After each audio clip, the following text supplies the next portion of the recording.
10 seconds.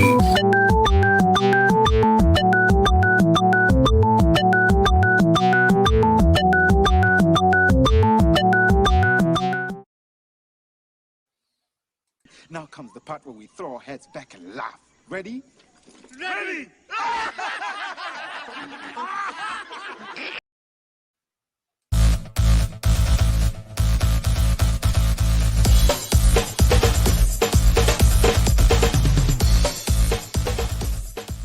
Welcome to Nevermind the Furthermore, your morning dose of creative conversation and coffee with your host, Brian K. Morris, independent publisher, freelance hybrid author, award-winning playwright, Facebook famous YouTuber, and former mortician's assistant.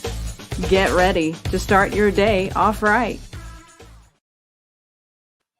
And good morning, everyone. How the heck are you? Welcome to the Wednesday, 11/3/2021, November 3rd, 2021 edition of Nevermind the Furthermore. Hope you're having a great morning so far. Hope your coffee's hot. Mine is. Yay. And anyway, hope the morning is going well, and we hope we'll get you through Hump Day together. Now, we're going to have somebody special on about half an hour, Matt Knowles. He is a fantastic creator who's got, he's probably known more for his Tales from Nocturnia creations, it's just really good stuff. But he's got a brand new book out called Misfits Clubhouse. It's an all-ages comic, and I'm kind of excited to, I'm always excited to talk to Matt anyway, because he's a good guy, but we'll see what's going on. And Brian, fix your damn tie. Okay, thank you, I will. Anyway, we're going to get through the morning, and anyway, thank you all for being here, whether you're watching us on the rerun or live, where you can make commentary about the falderall going on behind the camera here.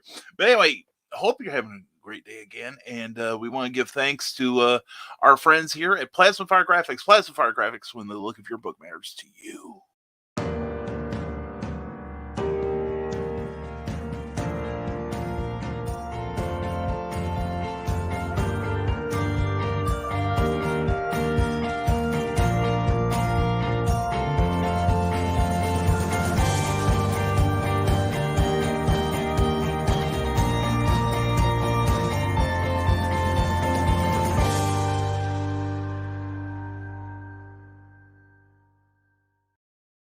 After all the hard work of putting together a great book, you want a great wraparound cover that'll complement it and will draw readers to you.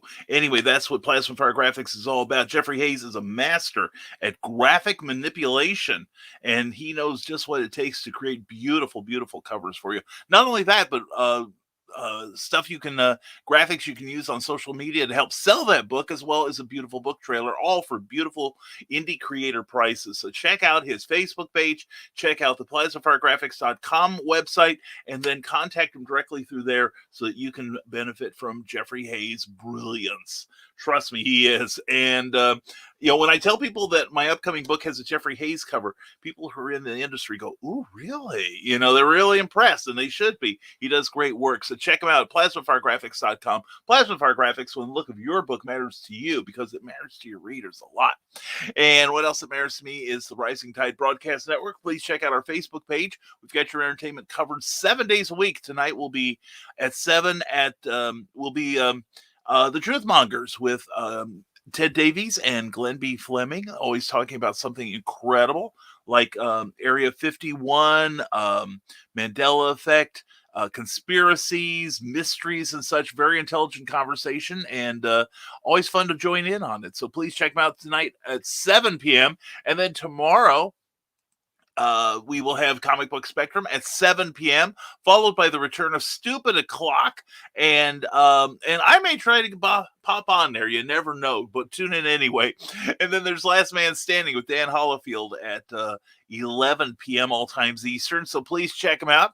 Oh, and later today, forgot Dr. John, the original gangsta, is going to be on, sharing his experience in the animation industry and showing you too how you can improve your artwork. So it's good stuff. And also don't forget our new audio wing with George Surrey.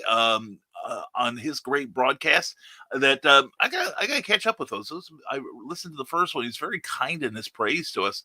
So anyway, we want to check that out. And so we got a lot of stuff going on. And while we're waiting for Matt to come on, let's talk to you, because I told him to show up a little late so we could talk together. Okay. And we hope you have some questions for Matt too. And good morning, Teresa Dunn. Wow, hope you're having a great morning. Skunk Rocker, a pleasure to see you, my brother. Good morning, Evermorian. I hope everyone's having a great day. I hope you are having one especially. Hope no one's yanking your tail. And Sarah, hey, I can't talk long because I have to go to Toontown, but I'm around for a bit. I'm glad to see you all the time, Sarah. Hope you have a great morning.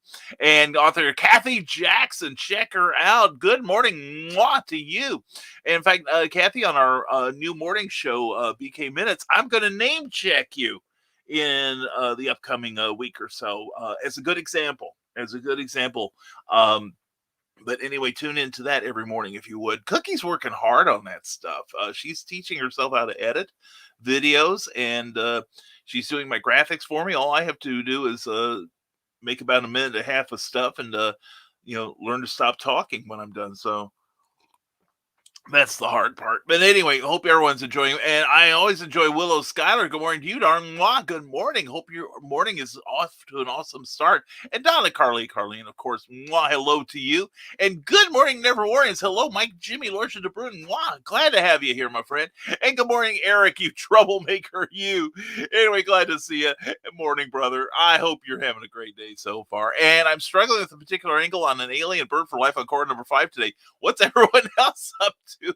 Nothing quite so intricate, I think. Me, I'm working on. I've got the best job in the world. I really do. A couple of books came out, and I'm in one of them. It's a series of essays. I'm in this one, available now from Amazon, and I did an essay on the 2 Egghead episodes from the second season of the Batman TV series from 1966, and I'm currently working on a follow-up article. My job involves watching Batman and in my underwear and drinking a lot of coffee. Tell me I don't have a good job. Anyway, good morning, Carl Wilson. Sorry that I was late. Was doing my morning assignment on the honey-do list. I understand and approve. And the shower drain. Okay. As Fox News alert, Carl Witzman's shower drain is now clean. Anyway, good for you, Carl. And Donna's great spending time with you last week, and it really was. And good morning to William Quinton. Good morning. Drink lots of water, folks. Stay hydrated. Write books. Make comics. Build worlds. Populate universes. Touch hearts and minds. I like the way you think, William. Also, check out the issue 3.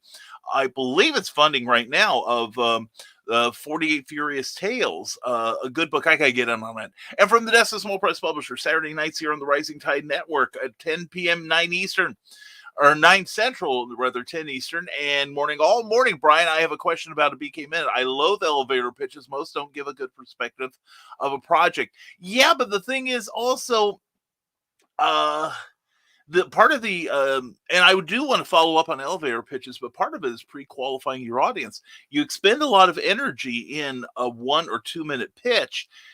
However, if they're just not the right fit for your book, a 10 to 20 second pitch lets you know, are they interested? If they don't run away, if they show interest, then you delve further into it.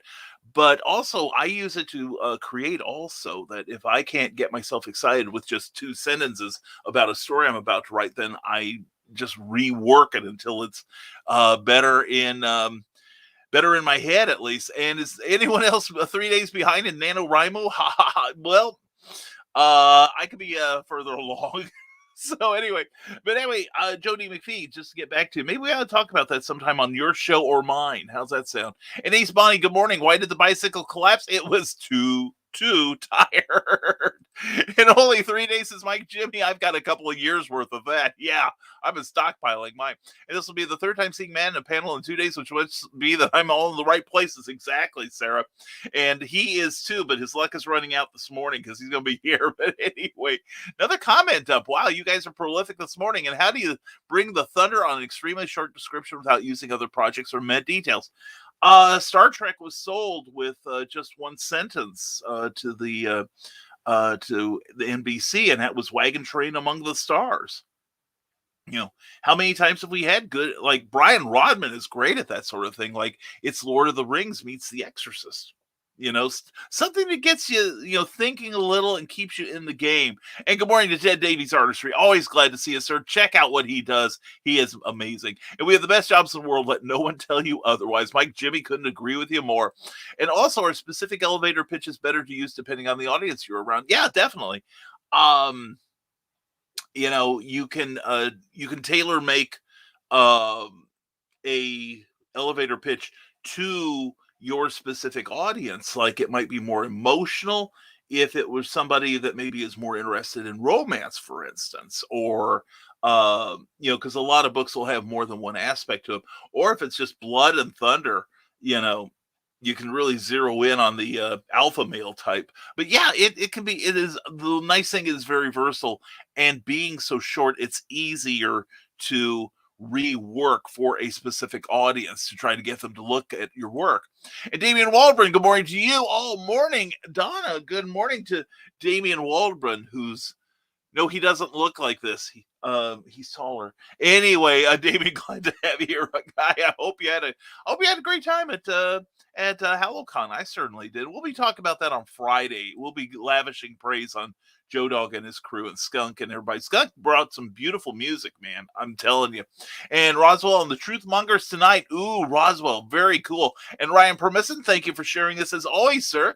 And right, Mike Jimmy, I get to drink heavily and write about people I don't like meeting. I don't like meeting their karma. There you go. Carl's got a great job there, and I'm learning, Donna. I can be taught. And we are wonderful, Ryan Permisson. Glad to see you. And the French Martini, I'm drinking with the Davies.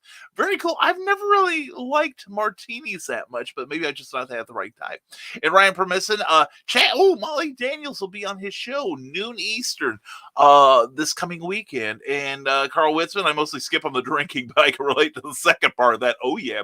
Oh, no one's yanking my tail these days, Brian, just having intestinal discomfort, and I think that's all that needs to be said about that. Well, no, really. Thank you, Skunk. Love you, man. It was great to see you, meet you in person. The rest of the Stupid O'Clock crew. And Fresh Martini, nice. I'll say my gin for the green room after that. And Skunk Rocker says, there's only one particular individual that has yanked my tail recently, but that was dealt with. Oh, we'll help you clean up the blood and hide the body later. And that type of pitch makes me go meh.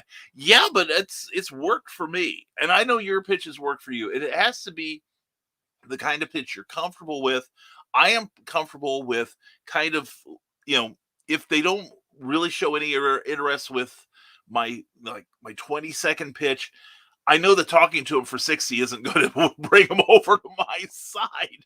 So it's been working for me, but we all have to find the method that works for us. And I think the elevator pitch also works in a, as a springboard for maybe a larger pitch later on. But yeah, I think we can have some good conversation about that. And premiering this Friday at 5 p.m. from the trenches of Hollywood, Ted and Craig, see you there. Check it out. Ted, be sure to put in a destination for that and share it on my page, okay? And good for you, Skunk, handling that yanking. Yeah, definitely, Skunk. A couple weeks ago, you might not have been typing that, man. You'd have more than intestinal distress. We're glad to see you dealing with it. Good man. And definitely check out Nerd Culture Channel and subscribe to that so that you can get all kinds of great nerdy content. Brian Rodman, good morning, beautiful people. I can't stick around this morning, but I love you guys, and I'm so thankful for you all. Have fun, be safe, and give your loved ones a hug. Oh, you a couple, brother. You have a great day, my friend, and much love to you and Robin. And Davian, I'm always willing to take on new students. Uh-oh, I want the video. And yeah, that one was one that yanked Joe Dog's tail too, so it had to get handled swiftly. I heard a little about it, Skunk, but I didn't ask about it. It was not my place.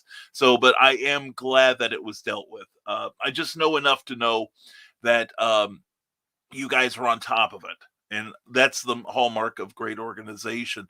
For the Small Press Publisher, thanks, BCAM. This is one area of sales I am constantly working on, trying to evolve. We all are, Joe. We really are. And you can't keep doing the same thing all the time because the audience and the market changes. So, yeah, I totally dig it, and I do. However, that is a story for another day, particularly because I'm sure Joe Dog is still sore about it, and this is a happy time. Positivity. Let's get that MF bread. Oh, hell yeah. It's ours. Just other people are holding it for us. You know what I'm saying, brother?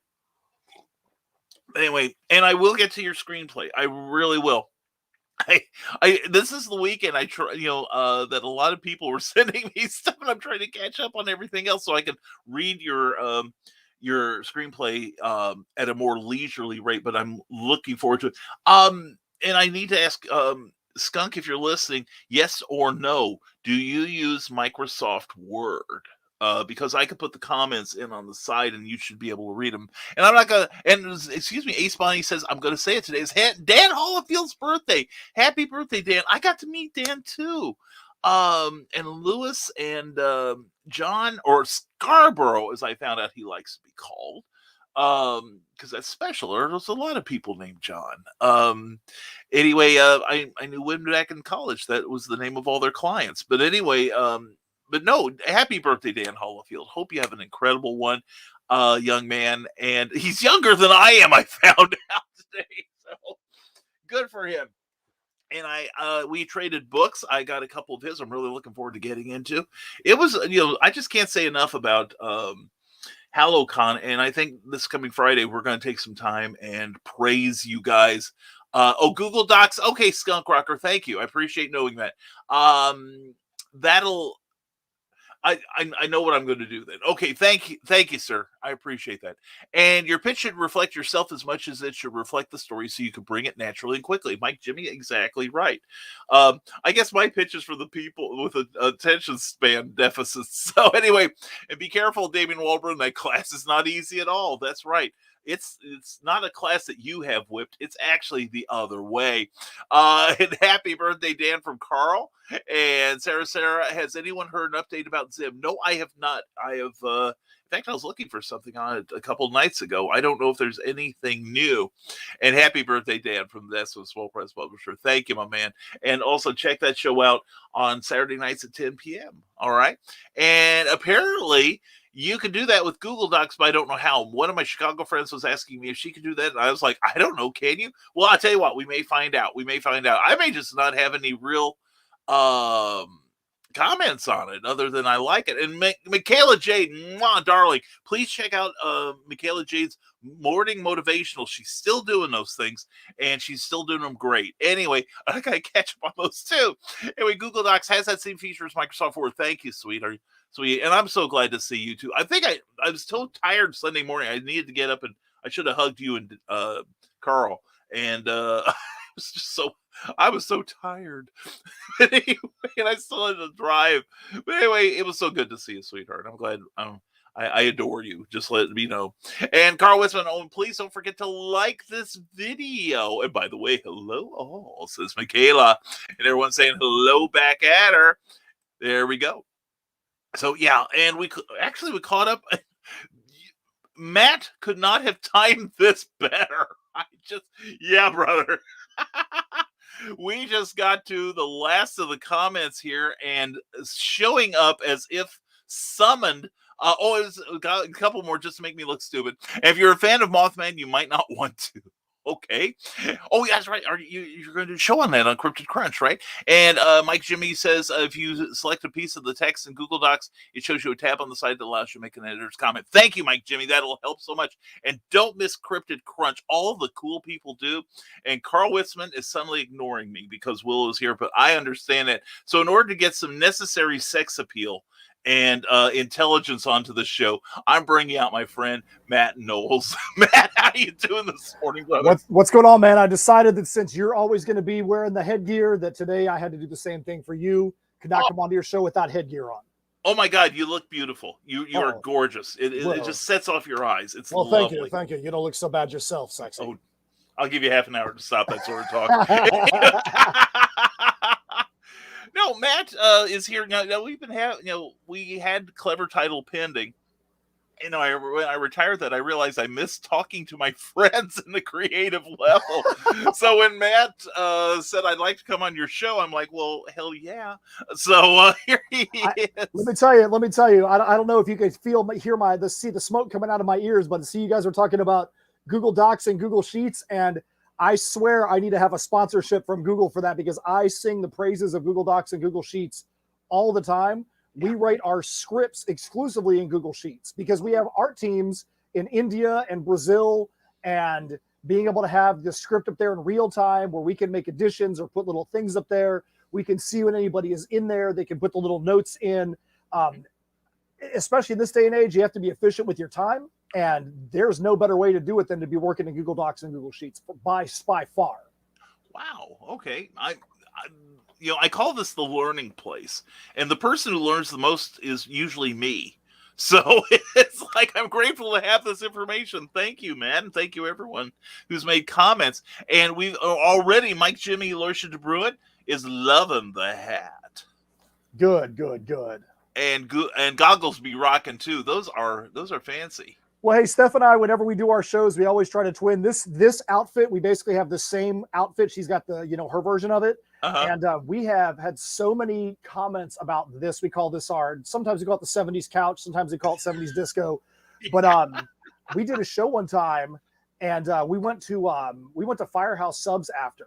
Uh-huh. And the guy behind the counter was like, "Where did you get that shirt? I would wear that shirt every single day." I mean, he lost his freaking mind. And we're like, all right, this is good. So now we've got like 7 or 8 different outfits that are just like this, where, we both put them on. We go to shows. People can't tell us apart because we look exactly the same. Yeah, I've noticed that about you and Steph. Yeah. Yeah. I think it says more about these than it does anything else. My goal used to be that I wanted to weigh no more than twice what Steph's weight was. And yeah, now that's like, forget that crap. Yeah. I'm pushing maximum density myself, so I understand. No, it's like my wife Cookie and I, we frequently, like the cup too, but we frequently dress the same also as kind of like a couples thing.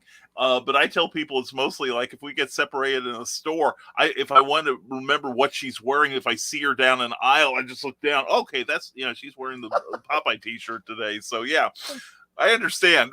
Yeah, it's helped us out at shows, because when people see us and we're dressed crazy like this, and they see us at any point in the show, they're like, okay, those guys are dressed like that intentionally. They planned this. This is actually a part of what their shtick is. Yeah. And it's just fun. It just adds another layer of fun to the stuff that we do. And when you're talking about medieval and steampunk and death metal and all that, it's like, okay, these guys can actually have fun too. So exactly. I mean, nothing says that just because you sing songs about you like songs about death and violence and blood and cruelty to each other, that you don't have a lighter side, a more whimsical side.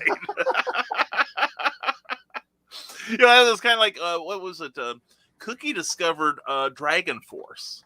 Okay. And she's a show tunes gal. She's like Sondheim and all those, and the Sherman Brothers. And then she says, "Brian, I found this wonderful new group. It's and I'm listening, and it's like a 164th beat or 128th beat, coupled with lyrics that sound like Robert E. Howard wrote them." And I'm like, I'm aboard. I'm totally on board with this. But anyway, let's see. We'll get to more people's comments here, but we have been remiss in not allowing Mr. Knowles here to have the spotlight. It's almost like American Bandstand. It's like the spotlight dance here, except he's dancing with himself, a la Billy Idol. I know. I did not know dancing was a part of this transaction. Part of the fun of the show. Nobody knows what's going on, including and especially me. But Matt, I'm going to give you the spotlight here. Tell everybody who you are, why you are so dang cool, aside from being a snappy dresser. GQ magazine, call me. I got his number. Anyway, Matt, please take the spotlight and tell everybody what you do, what you're doing, and all the other stuff. So my name is Matt Knowles. I'm one half of Insymmetry Creations, hence the hashtag Team Insim in my name. Myself and Steph Cannon do a lot of writing. We do steampunk time travel series, Heirs of Isildur. We do a medieval fantasy series, Tales from Nocturnia. We just got done doing a Kickstarter for the second metal album that we do, which was Heirs of Isildur versus Tales from Nocturnia, which is music that relates to both of those titles. But right now on Kickstarter for the next 4 days, we have our all ages title, our family friendly title, which is Misfits Clubhouse. It's a great title. The story is super fun, like we just said earlier, with all the crazy stuff we do and the stuff that people see and they're like, do these guys have any fun at all? You can see that we do. This title actually, we really get to put a lot of that silliness and craziness and fun and insanity in there, the kind of things that we all as adults want to go back and relive vicariously through some of these characters, some of their adventures and all. And we really want you guys to check it out. But that's why I'm here today. Not just for that. I also get a chance to chat with my buddy, Brian K. Morris, and wear the cool top hats. Exactly. And it's like I tell people, and we even went for clever title penning. I don't care what you have to sell. I care what you have to say. And you're fun. So, it's totally selfish pleasure that I indulge myself in this morning. So, but we do have something here that I am going to point out. Check it out. Get some Misfits for yourself. The book is fully funded right now. Congratulations, by the way, to you and Steph. They have exceeded their $3,000 goal with 78 backers, but only 4 days to go. They got 4 days to go, and this looks so very cool. It just has kind of like a 90s. Just looking at the big splash on there, it has kind of a 90s Cartoon Network vibe to it, which I dig. Yeah. It looks great. It looks seriously cool. Our artist Raheel Mohsen, he's well known for his silliness and his ability to really just dive deeply into the fun, crazy art like that. And working with him has been a real pleasure, because Steph and I've got some crazy ideas, and then we'll give it to Raheel, and sometimes we're like, whoa, dude, you got to bring that back in, because that's insane. But he really takes some of the thoughts that we have and takes it to the next level. And the three of us, and Richard Rivera as well as the editorial consultant, the stuff we come up with sometimes we're like, where did that even come from? That is nonsense. Yeah. It's just, and the thing is, especially in the independent field, there's a little bit of it coming from the larger houses, but just seeing a book that's out to just have fun, that isn't out to make you feel bad, that isn't out to tell this sprawling epic tale of dimensions and entire civilizations rising and falling. Just something real with a lot of warmth to it. I'm getting a lot of warmth out of that. Exactly. And seriously, I'm just, I just think it's super that you guys are working that stuff up, because there is just a huge vacuum in the industry for that kind of thing. Richard Rivera is a really good friend of Steph and mine, and he was the one that was like, he was doing some kids titles himself, and he's like, I really think you guys would do really good at writing in this demo. And he's like, you guys really need to focus on that. And he wasn't saying to not do the other things that we do, right? But he felt like this was something where we could have a logical expansion of what we do by doing this. And it took us a little bit of time to find the right title, because we worked quite a bit on one. We thought it was going to work, but it was a little more in the YA to older teen demographic. And that's pretty much where our other stuff already is. So would not have been expanding our offerings at all. And then, we decided to go with this one, and the concept of the 4 characters that are there, it probably took us 5 minutes once we finally came around.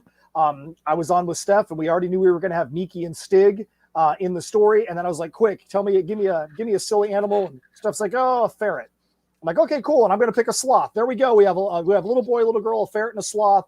That's our people. Now let's roll with this. And we've just had a lot of fun in this pseudo reality, pseudo fantasy kind of environment, and watching it develop and grow as it is. One of the best things about Misfits Clubhouse, and we try to make sure every time we're on, we want people to understand this. All ages and family friendly gets a bad rap because people think that it means this is entry level for the Blues Clues crowd. And if I'm older than 5 years old, I'm not going to enjoy it. I'm having to dumb myself down to go and enjoy this. And that's not it at all. Right. All it means is if you leave this on the coffee table, you're not going to have to worry about little 9-year-old Johnny coming over and picking it up and then saying, Mommy, what's this thing on page 110? Or what's on the front of this lady or whatever, you don't have to worry about that. It's all the stories are self-contained. Think about when you watch Scooby-Doo or, Gravity Falls or whatever it may be, Fairly Odd Parents. There might be a small thread that might carry on, but each individual episode that we have is its own story. It's like, you're like, I have no idea where I'm at. I'm reading this Pinball Madness story, and I have no idea what's happening with these characters because I missed the first 6 stories. That's not it at all. You can pick up any story and start from there and feel like you've came in at the starting point.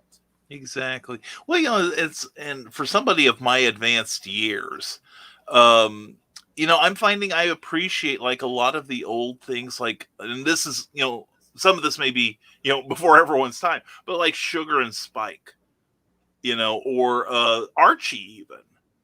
Yeah. That you could pick, like I was reading an old Archie as a 12-cent Archie last night that I'd picked up recently, and I realized I can pick this book up. I get everything I need to know about the relationships, that Archie's hot for Veronica, but he kind of digs Betty, and Betty's hot for Archie, but she's best friends with Veronica, that triangle there, and the personalities, it's just the skill of writing.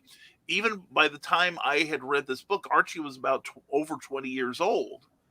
So, it's just, just the quality of the writing made me happy. And I didn't need the previous 169 issues to understand this one. And I'm hearing this and I'm like, oh, thank God you're here. So...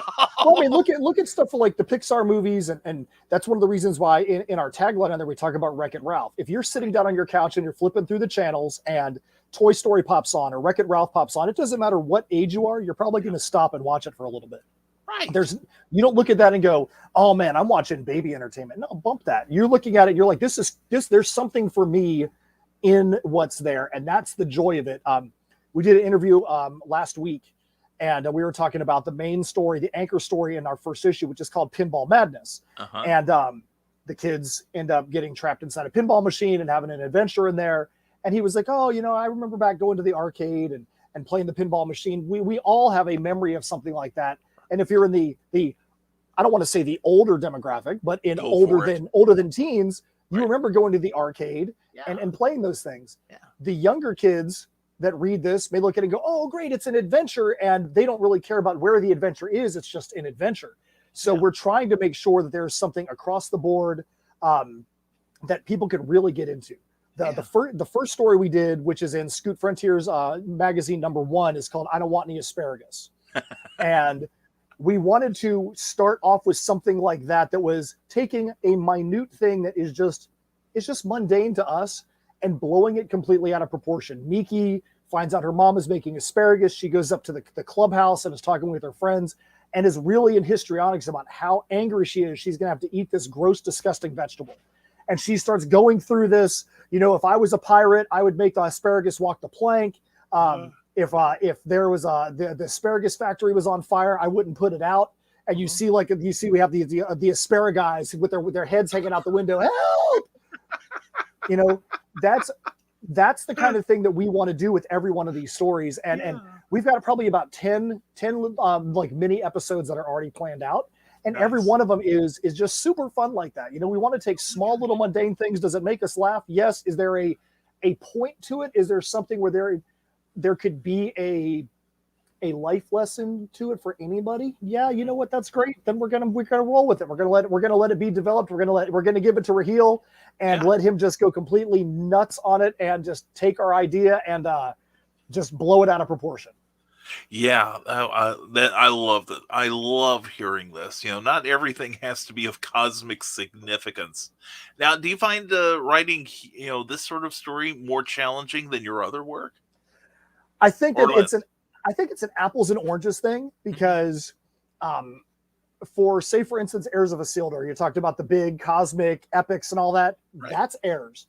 Yes, and it's great too. I love it. We had the 11-issue arc that turned into the trade paperback. We just released the one shot, which is called Nightmare Scenario, and we are quite a ways into the first issue of the next arc, which is called The Perilous Prospects.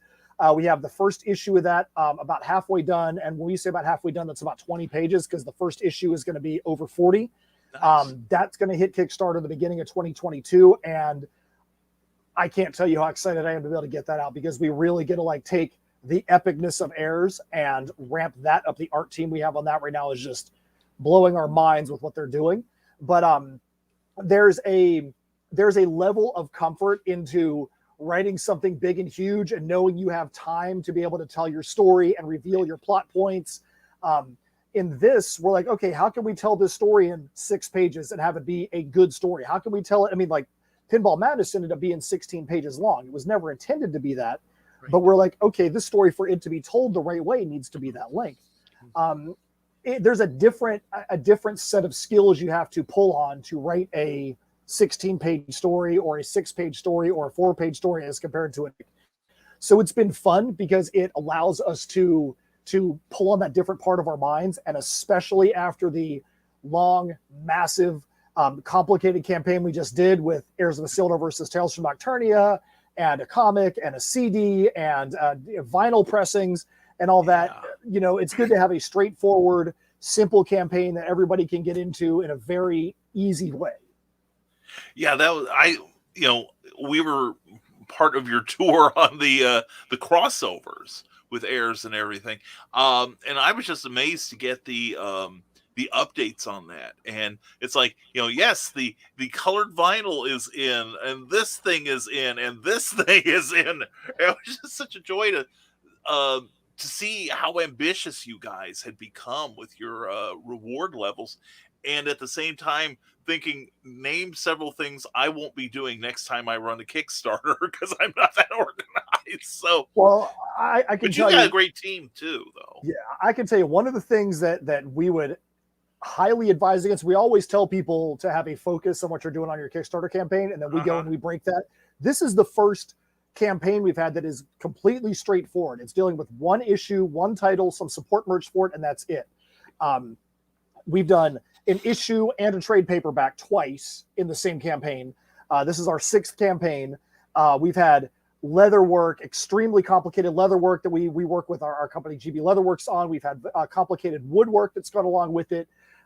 Our last campaign, the vinyls on the last campaign, we are still in the process right now of getting those things completed because, and that's why our last campaign, we had 2 different deliverable dates, because we're used to in the comics world, hey, I'm going to go to my printer, and if it's domestic, you're going to get it back in a few weeks.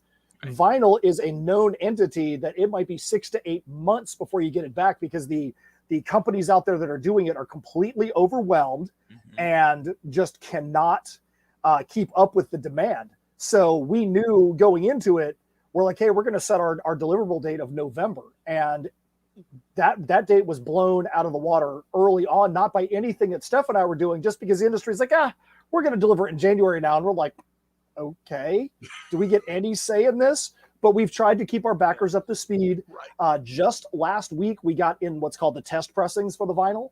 They actually press up 5 copies of it, send it out. And it's such a different process of, like, if you're getting a test copy of a book, and you're like, here's my comic. You look at it. Yep, the colors are right. Yep, the pages are in order. This is good to go, print it. With vinyl, you're like, okay, now I have to go and listen to this music that I've never heard in this medium before. Right. And knowing it's going to have the clicks and the pops that vinyl does, knowing the EQ is going to be different. And you have to say, does this sound right for this medium? I have no idea, because it's not something you're used to hearing. I mean, we're used to hearing MP3s and CDs and digital music now that always sounds the same. You play a record twice on the same side, it's going to sound different each time. So last week, while in the campaign, that was one of the big things Steph and I were doing, was exhaustively reviewing these test pressings, working with the company that's doing the pressings to make sure everything as it is, so they can actually go and do our colored splatter vinyl and finally get that out there to people. Nice. Yeah, and the thing is, next thing I'm going to put in your head now, Matt, you need action figures. You know what? Let me tell you. We want to do that. So right over here. Yes. So Steph, quite a while ago, tried to get one of these made, and it was a big series of unfortunate events. And after a couple of years, she got the prototype in. It's just a prototype. It's just one. Oh, lovely. Oh my God, I love it. But yeah, that's wonderful. So there's that. And then one of the things that we're going to do, let me roll back here real quick. Let me take out my headphones. I'll be back in 2 seconds. No problem. Meanwhile, folks, please check out that Kickstarter. It looks wonderful. I think I'm going to get on board that too. Let's see. Oh, and Dave Spawny has a joke here. What did one hat say to the other? You stay here. I'll go on ahead. Ching. I love it. This is why Matt does these shows, So in Misfits Clubhouse, we said we've got our little boy Stig, and then we have Miki, and then we have Fairy, who's a ferret, and then we have Sloth. And Sloth has become our breakout character, and we know there's going to be a lot of stuff to do for Sloth. So the last show I did, which was a steampunk show, Sloth decided to come and hang out with me in his little steampunk goggles and sit in the see. Since this is Misfits Clubhouse, this is actually his spaceship. You know, they can turn anything into whatever, and so this is his little spaceship. Oh my God, yes. But we definitely have got some big plans in 2022 for where we want to go merchandising with Misfits Clubhouse. And what we've already seen is by having a section at our table that has got the Misfit stuff and posters and all that, the little kids have really gravitated towards seeing that.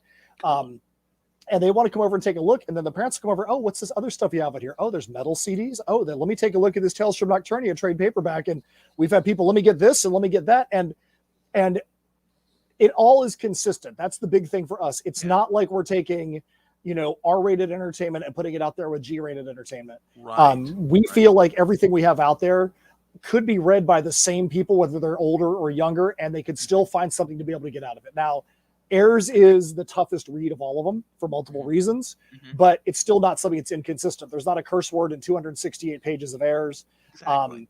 We want to make sure that we don't limit our market by creating entertainment that is only going to be for one very specific demographic. That doesn't mean that we have a problem with anybody doing that people can sell whatever the heck they want to sell. They can do whatever the heck they want to do. Sure. But for us and for our business, we want to make sure that we've got that broad ability to appeal to as many people as possible.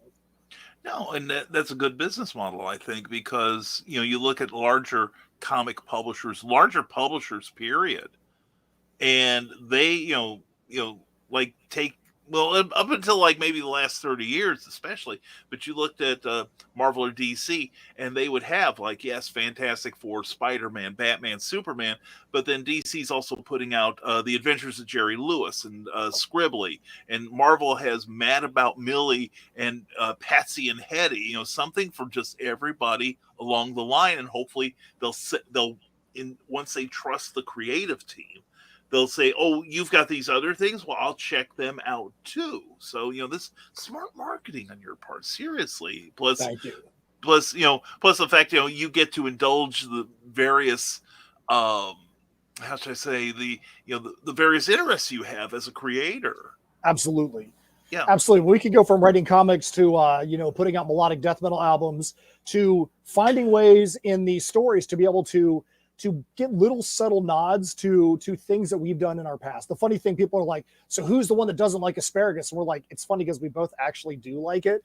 It was just one of those vegetables. We're like, what's a funny sounding vegetables? You know, that's just a word that sounds funny. I remember back in the day, I heard something that actually stuck with me, and it's a little small thing, but I remember they were talking about Saturday Night Live, and they were talking about the scripting process, and they had a big battle in the writer's room one time trying to talk about which day sounded funnier, Tuesday or Wednesday, which was the funnier day. Yeah. And I was like, they went to that level of detail because they're like, every little thing, if you find the funniest part, that could be the thing that catches somebody. So that was kind of like, what sounds more funny, carrot or prune or whatever, or asparagus? Like asparagus is going to have we can do a lot with that. So that's how it made it into the story. Right. Yeah. And I could, I'm just, as you were saying that, I'm going through my list of foods that could be sequels, like pomegranate. You know, and I think it's the multi-syllabic ones that actually probably would lend themselves more to a joke be around than say, you know, pear. I know Steph is watching right now. It's only 7:45 where she's at, and I guarantee you that she is finding a way to name a pomegranate right now for a sequel. Steph, we're glad to help. And Steph, one of these times we're going to get you on here too. So absolutely. Yeah, why should Matt suffer alone? But anyway, we've got a few comments here, and they're complimentary. So I definitely want to make sure that you get to see them. So Sarah is going into the big town today, and we are on her lap. Anyway, Willow Schuyler says, love the whole Matt outfit, Matt. You rock that look. Thank you. And let's see. Oh, and everybody's still educating me on Google Drive. So, and I appreciate that, seriously. Yeah, and I found that I hadn't used my Google Drive in years. I found my first self-published comic book on there that I put all the pages on there. Yeah, what he's saying there too is the absolute truth. Like I said, between Google Docs, Google Sheets, and Google Drive, having an art team in India and an art team in Brazil right now, we just have certain folders for every title we have. We have a new set of folders. We have a new set of accesses, and they know they can just drop it right there in those folders, and it makes it so easy because then we're not worried about, oh, do you have this revision? Do you have that revision? No, you just go to the latest thing that's in the folder. We'll have a specific folder set up for rough art, for inks, for colors, for flats, for finals, so that we can keep things organized. And when you do as much stuff as you do, when you do as much stuff as we do, organization is key. The last thing you want to be doing is wasting 5 minutes here and 5 minutes there trying to figure out where your stuff is, because those things add up. And the next thing you know, you've wasted a half a day just trying to be organized. So I completely agree with Mike that once you get the hang of it, it's the best system. I would never want to do anything else. Yeah, no, that's good. And that's something I talk about a lot, is that there is so much technology out there and so much of it for free. Use it, utilize it. And if you can make your business grow to a point where you can get the version with more bells and whistles, for the love of God, please do it. And Michaela Jade says, today is the last day on her day job, and in my pocket she goes for the last time. She is kissing the 9 to 5 goodbye, and she is going to do this author thing full time from here on in. So seriously, hon, very proud of you. I feel you. I hope that she's saying that the day job is just something that she just, sucking her soul out. I used to be part of the reason I use Google Docs and Google Sheets. I used to have a good white collar desk job, paid well, but it basically sucked the soul right out of my body. You can only work a desk job for so long that treats you like you are not a human being, that you are just a disposable number for so long, and have them treat you that way. Yeah. And after a while, you realize you're like, life isn't about this. Yes, you have to pay your bills, and yes, you need to be responsible with your finances, but there's more to life than getting to 80 years old. And there's nobody that's going to be there and be like, hey, here's your reward for being miserable for your entire life just so you can make money. Yeah. That's why here's we do watch. Yeah. That's why we do what we do, because we want to have fun with what we're doing. We want to be able to put smiles on people's faces. The mantra that Steph and I have is we want to create characters people can relate to and universes people want to escape into. And if we can do that, if we have the ability to do that, then we've done our job. And I can take this in a very, very dark way really quick. So I one of the comments over there, hey Matt, when is that soccer ref comment coming? So I do referee soccer games, and I just had a situation happen the other day that actually kind of relates to this. So I went to the game, and the coach was like, hey, are we allowed to wear this? We had a kid that was affiliated with our team that just committed suicide last night. Oh, no. And I was like, wow, this was crazy to hear that, like going into my first high school game of the year. Hey, he just committed suicide last night. He didn't have a lot of friends. The coach, we let them do their memory for him. And the coach messaged me the next day, and she was like, really appreciate that you did that. He changed his Facebook profile picture to a black ribbon right before he committed suicide as probably his last sign of reaching out. But I went up to his Facebook profile and I looked at it, and his Facebook profile was all anime pictures and cartoon art and things like that. And it kind of made me take a little bit of pause. I was like, that's why we do what we do, because it might be you and I, and we might be enjoying it, but there might be somebody else out there that just needs a place to be able to go and escape. If you look at the story and the characters and Heirs of Isildur, that story is all about people that thought they were alone, that were at their lowest point in their life, that a cosmic event helped to start bringing them together, and they basically became their own version of the misfits. And so I look at that, I'm like, man, how many people, when we go do these shows, are this kid that we have a potential to actually go out there and help bring some joy to their life? Now, I'm not saying we could have done anything for that kid, but I'm just saying this kid was in our demographic. He's got anime pictures. We do a lot of anime shows. and who knows how many other of those people are out there that could be being positively influenced by what we do. So it puts a really serious spin on taking what we do seriously, even though it's fun. And even though we want to bring joy to people, there is a serious spin to the things that we all do. That's true. And, not to put a too fine a point on it, but I think it's a good thing to talk about. My years of doing shows since I went full time with this, I've had so many people come up and say that, I was having a really crappy day. Thank you for improving it, whether it's the broadcast or the books or the comics or whatever. And I've said for years, you don't know who you're talking off the ledge is the thing. Yes. I heard a story years ago concerned a writer named Paul Jenkins, who's done work for DC and Marvel, and he used to write a lot of Spider-Man back in the day. And I read a story about someone who opened up on Twitter about their struggles. And he talked about he was having like a totally craptastic life.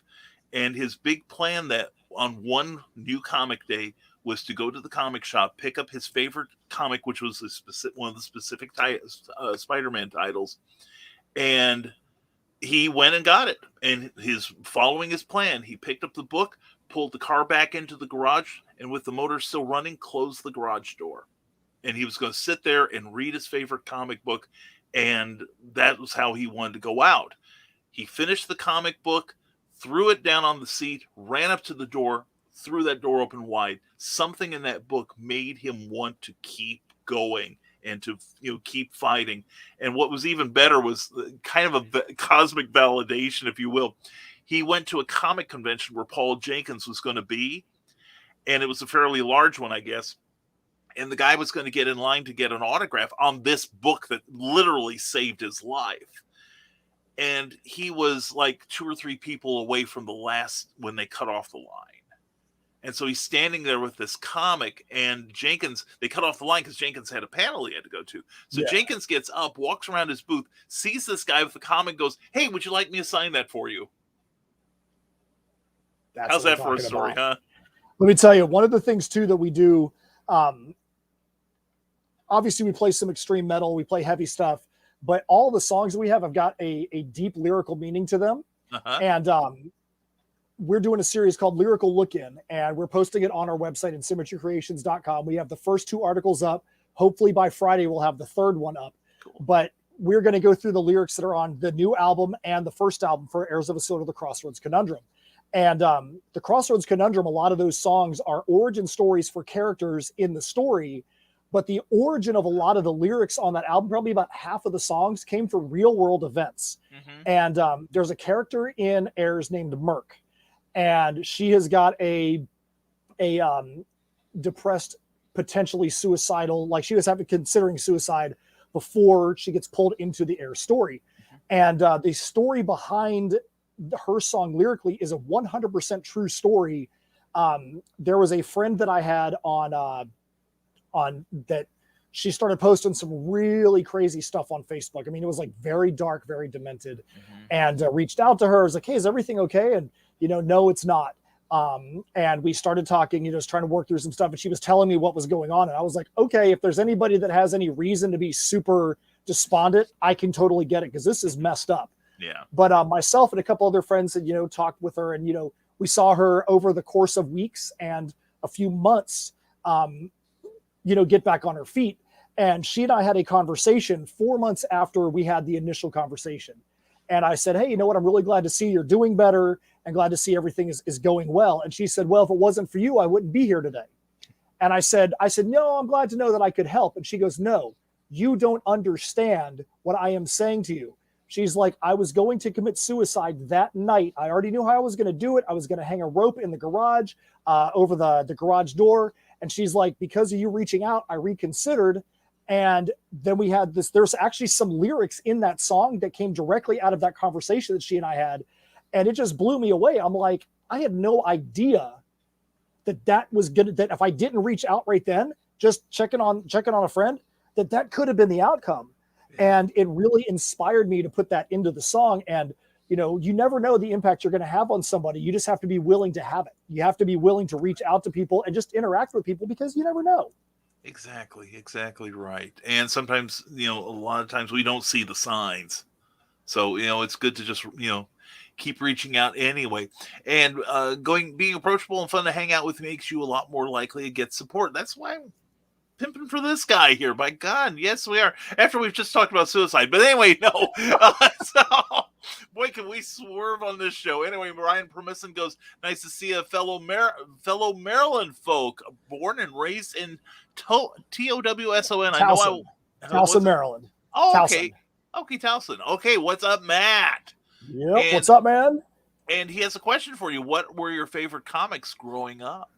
So the funny thing is, I wasn't really a comic reader growing up, but I did have one impactful moment. I had a buddy of mine that was really, really big into comics growing up, and I was like, "This guy's a dork," you know. I'm just kidding. I'm just because I didn't understand the comic world then, but he was super, super serious into the comic stuff, and he educated me. And I remember the things he educated me with were Ronin and the original pressings of TMNT. Yes. So. I mean, and I remember he gave me some Ronin, he gave me a couple of TMNTs, and I don't have them anymore, but I'm really like bummed out about that because I mean, this is like original TMNTs where they all had the same red mask and all that. Yeah. So those were the kind of things that influenced me. But the biggest thing that influenced me from a comic perspective growing up was Mad Magazine. And I loved Mad Magazine. I loved the different columns in there, the way you could fold the back cover up and turn one picture into another. That was my big comic thing, was the writing and the columns, spy versus spy. That was what I grew up on. Oh yeah, definitely. You know, my mother was. I've told the story before, man. But when my uncle was going into the Navy in 1963, and Vietnam was starting to heat up, you know, the adults had some conversations about it, but they didn't want this 5-year-old kid being a part of them. So they put me in the front room, and my uncle said, "Listen, I'll give Brian some magazines, and that'll keep him amused." Well, he got me those men's magazines. You know, I'm not talking about Playboy or anything, but, you know, adventure magazines. Yeah. You know, two-fisted. You know, I was the love slave of the Paraguayan lesbian army, sort of thing. And all the illustrations were women whose none of them had shirts, but their hair strategically were, you know, covering their nipples and things like that. Right. And so he's giving this to a 5-year-old and his Mad Magazine collection. My mother comes out and totally, after a couple of weeks of this, totally freaks out seeing me among these magazines. But the ones she got upset about were Mad. Well, back when I was a kid, Mad was very, very, even more subversive than it is now. So yeah, true. So yeah, and to both their dying days, Mom blamed my uncle for how I turned out. So anyway, Mike Jimmy Loisha de Bruin says, I usually say my comics are for 6 to 88 years old. After 88, you just need glasses, but that's all that's keeping you from reading. Yeah, well, we got the goggles. Decoration. Yeah, there you go. You got to have something like Matt. That's the best way to read his stuff, right? He draws for it. Anyway, John W. Part-Time Comics, good to see you here, sir. And great talk yesterday, Matt. Greater BKM Matt interview today. I don't know about that. Check out TED Talks yesterday with this. Yeah, we had a great talk yesterday. TED Talks was a great talk yesterday for sure. Oh yeah, he's a super interviewer, and I saw you were on Variant Grants last night. We're on Indie Vault tonight. We're going to be on with Andrew Duggan again tonight as well. We got a bunch of stuff. Like I said, we even though we funded on Misfits Clubhouse, we always consider that the minimum funding level. We try to set it at what we think we need to get in the first couple of days. Sure. There's a lot of things we want to do. We're $206 away from the first stretch goal, which is a couple of PDFs and also a curious slothy bookmark, where our friend Sloth, you know, like imagine him like the little looker. He's peeking over the top of the bookmark, you know, seeing where you're at in the book. We have a lot of things we want to do, and the higher we can get on there, obviously it's going to benefit us, but it's going to benefit you guys too, because it's such a great story and it's something we really believe in and we really think you're going to have fun with and enjoy, and you're going to be able to be exposed to a whole new side of the wild minds that Steph and I have. Mm-hmm. And that's super. That's super. Everyone, yes, and love your excitement. It's great to see someone fired up about the work they do, says Michaela Jade. Mike Jimmy says, you and I would get along fine, Matt. And And Brian Wensloff of Reels and Heels. Check him out on Saturdays. Hello, everyone. I know that Matt Knowles guy. Hey Brian, And I'm gonna let me throw something out there real quick to Brian. Brian, I saw your post about Florida cons the other day, and I agree with what you're saying. That's as far as I'm gonna go, but I completely agree with the comment that you're saying and what you're saying it about. And now we can move on. Now I'm going to have to check that out now. Anyway, OMG, that's too adorable. Exactly. And to Matt from Sarah, Gothic Duckbill Platypus, and just made it to her destination in Toontown, or Matt Toon, as the locals call it. We told her there's still a couple opportunities to get drawn into Dress Up Mess Up, which is the second story in the issue. If she wants to see herself as a duck-billed platypus, you know what I'm saying? There's the opportunity. We got to work it out, Sarah. We got to work it out. And now we got to get the answer here. When is that soccer ref comic coming? I don't know, but maybe episode 47 of Misfits Clubhouse. I don't know. I don't know. And I'm seeing a spinoff here. Rock Dirkley, two-fisted soccer ref. Next thing you know, I'm going to get thrown out of the USSF. They're going to be like, "Yeah, you can't ref anymore." Yeah, you're done here, buddy. But if you need somebody to write that thing, anyway, Carl Whitson says another thing on Google Docs and Drive. If you get a Google Pixel cell phone, you get tons of space free along with the phone. I'm looking at a new phone to replace my Steam-driven one, so that would be fine. And did anyone else just fade to black? Not that I'm aware of. No. I think that's a reference to the Metallica song where we got really dark there for a minute. Yeah, just a little, but anyway, but just like massages, we had a happy ending. And Sarah says, "No, I can't stop myself." And you guys, and Matt's now worried about his reputation. Anyway, you guys have been helpful for me too. And thank you, Sarah. And the good word can go a lot further than you might know. That is so true. And things that may sound little can definitely be huge for someone else. And have fun every your appointment. And glad you were here. And Matt, you're always welcome to come on Reels and Heels. Yeah, with Brian, we'll get it hooked up. We'll get Steph and I over onto your show one of these days for sure, man. Yeah. Especially with Steph doing all the she's doing a lot of horror movie reviews. She's works for Creepy Kingdom. She does a lot of movies reviews for them. She's done articles for them. She has had an article posted on Fangoria. She just got early access to a movie on Netflix and a movie on Disney Channel. Like the Disney Channel when she actually was on a live stream premiere with the cast and crew as she was doing the review, which was pretty freaking cool to have that kind of access.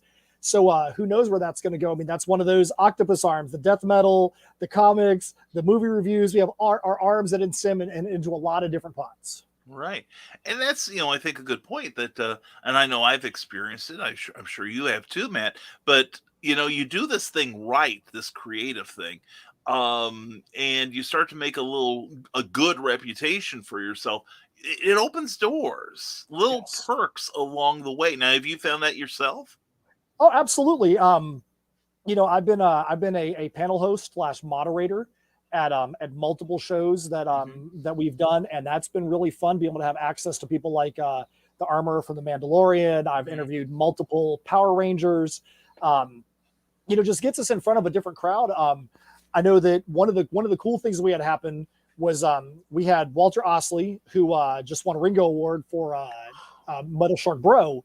Nice. He did a series of Garbage Pail Kid covers for us for our last couple of campaigns, and it actually caught the eye of an A-lister in Hollywood who happens to be a Garbage Pail Kid collector. And so it was interesting that we had the ability to have this quick conversation with this A-lister in Hollywood who backed our last campaign because of the Garbage Pail Kids that we did. Nice. And I was like, am I fangirling right now? Is this really who I'm talking to? I mean, it was really cool. You never know the people that are paying attention to what you do if you're putting out stuff that's quality. Oh yeah. Well, and I found that too, that doing things like this a couple of years ago with the Superman celebration, I was approached by one of the organizers, said, we needed somebody to interview James Marsters. Would you be interested? Yeah. You better have said yes. Oh, hell yes. I said yes. Then the evidence is on YouTube. And, it was just such a great experience, almost as good as you. But it's like, I'm walking up the steps with Marsters, and we're on a timetable because they also know I know how to cut an interview off when need be to make up. And he was like 2 hours behind, so I only got him for about 45 minutes or so. But as we're going up to the chairs, and I'm shaking hands, and I said, "Is there anything you don't want to talk about or do?" And he said, "I'll talk about anything." And it was one of the most fun interviews. I got to ask him, since he was both in Buffy the Vampire Slayer and Torchwood, I asked him who was the better kisser, Sarah Michelle Gellar or John Barrowman. So, yeah.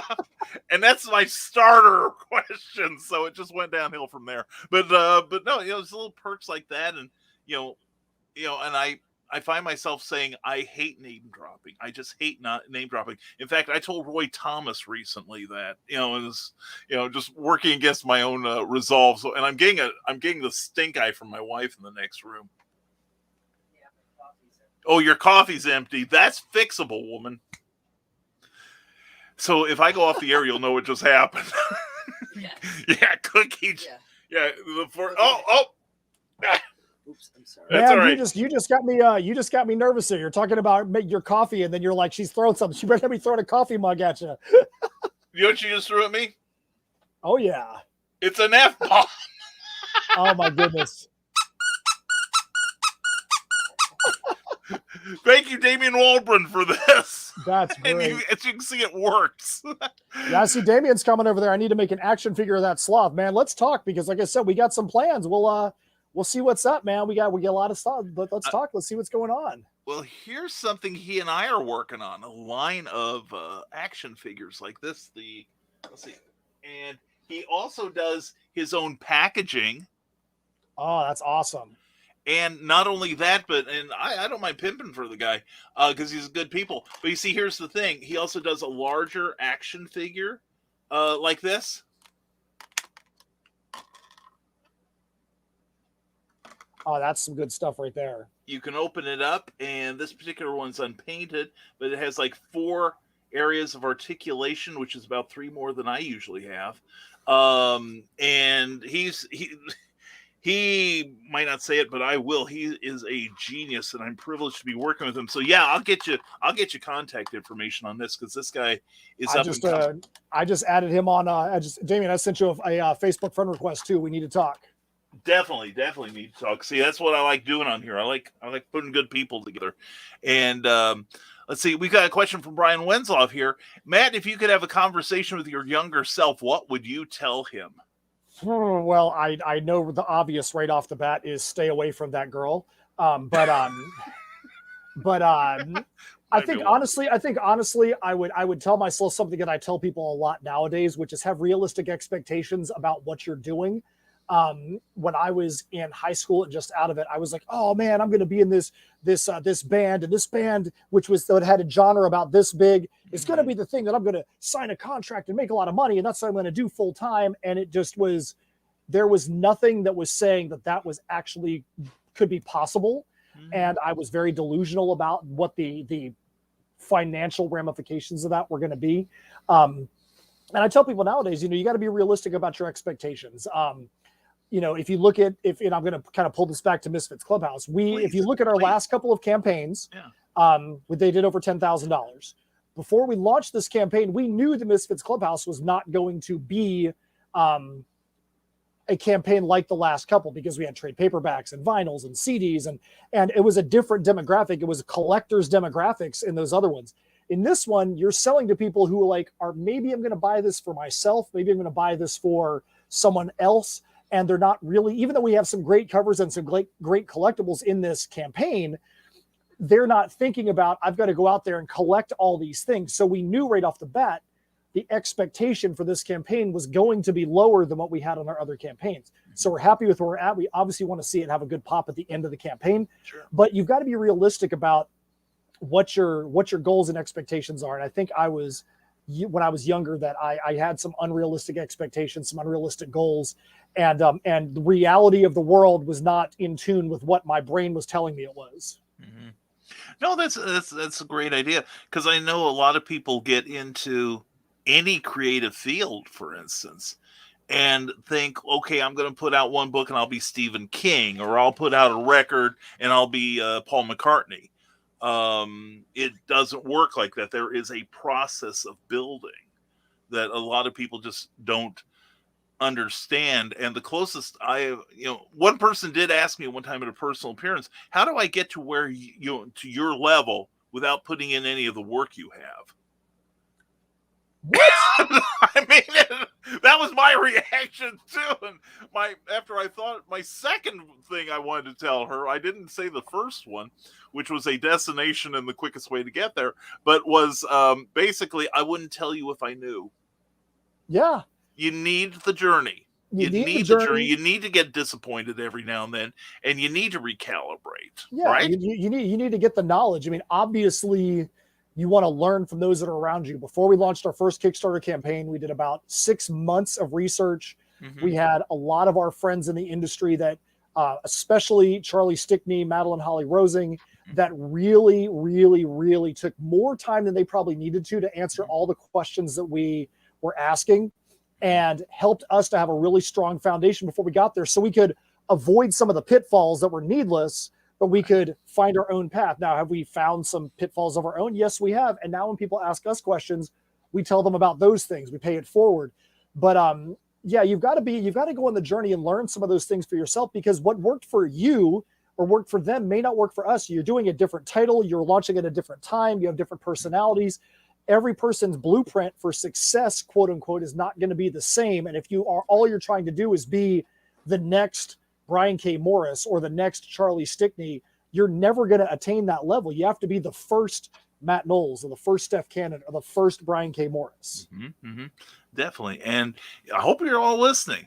This is rising tide philosophy in its purest form. Seriously. Because, that's one of the things that, seriously, brother, because what really hit me after a certain point in this journey was that I got a lot of help from people who didn't have to take the time to do it. And they gave it generously, like, in the case you described. And I figure the only way to pay them back is to pay them forward, and do the same thing with other people that come to me and have, an attitude to learn and an attitude of gratitude. So yeah, definitely. It makes me happy to hear that, Matt. And yeah, and now the real questions are coming out. That's right. The hard-hitting journalism that you've come to expect from other shows. Anyway, Scott Crocker says, love the fact that it comes with its own censored bleeps. Does. Anyway, I don't have to have that 7-second delay anymore. And Damien Wall, actually, it's Damien's wife, Lauren, that gave me these. My wife was making a comment to me one morning, Matt, and she used a specific word, not realizing how sensitive these microphones are. and so I get raked over the coals when I might drop one, or if any of my guests drop one, but she doesn't, and everybody's like, "When's the next one?" So that's how this. Yes, and Cookie tosses the F-bomb again. Exactly. We just can't. This is why we can't take her anywhere. Brian Westloff asks, "Are there hints of you being a father in your writing / stories? Like, take some inspiration from your own family life?" Oh, 100%. There's a lot of things that come from, whether being a father or a friend or a brother or a son or whatever it may be. There's always going to be some small influences that come from life experiences. One of the things that Steph and I are doing in Misfits Clubhouse is there are some fun things that happen in our lives that we're able to put in as Easter eggs. I know that when people see Pinball Madness, especially people in my family, when they see Pinball Madness, they're going to be like, "Are you freaking kidding me that that's in the story?" In this issue, there is like a couple of quick little homages to my late brother, to her late father, where they're little catchphrases that they have said that we found a way to get them into the dialogue from the kids. There, always, if there's any little things like that you can throw in there that people can latch onto, why not? Because that's going to personalize the story a little bit more. So we always find little ways to do that for sure. Yeah, definitely. And Willow Skyler asks, what is your secret to your time management between your comic creations, your band, and your personal life? Well, first, so the music is all studio project, but I definitely can answer that. I would say the two biggest things that someone I think needs to do to make sure they're managing their time wisely is, one, every single day, make a quick list, whether it's a notepad, whether you're writing it down, of here's all the tasks I can think of off the top of my head that need to get done. Whether it is a quick thing, like I need to send X person an email. I need to respond back to this thing. I need to go letter this page. I need to go have this conversation, all the way up to I need to finish this issue. Big things, big things. I need to schedule the next con that I'm doing in 6 months, whatever it may be. Have all those things listed and check them off as you do it every day. Because you may go through a day and be like, oh man, I didn't get anything done. But if you have that list sitting out there, you can be like, oh crap, I got 12 things done today on my list. Boom. The other thing is, if it's something that can be accomplished right then, don't put it off. So many people are like, oh, I'll do that thing later. If you wait and do that thing later, mentally, you are adding to that list of things in your head of, I've still got 12 things to do. You want to make sure that you're checking those things off so you can say, crap, I have all these things to do, but I've already got 6 of them done. Now I've only got 6 left. That helps your mental momentum because you're knocking these things out one by one.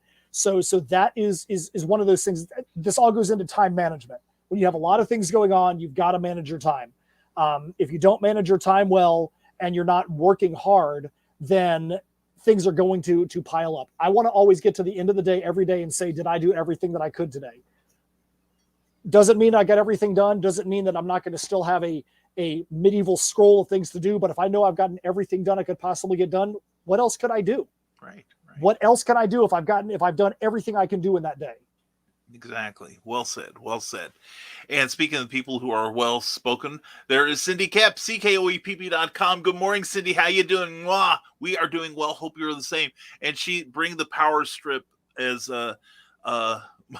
as my friends say. Brian, I skipped over Cindy's comment. Anyway, we had a one-person comment dump. Anyway, Willow, I've hung out with Matt. He's really this awesome in person.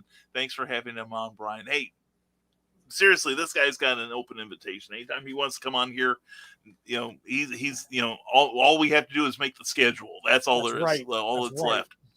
And Cindy, please bring the plugs here, and because we got the power strip, so we'll just put them on the screen if we don't get rid. But thank you, Cindy, thank you, and doing the voodoo to do.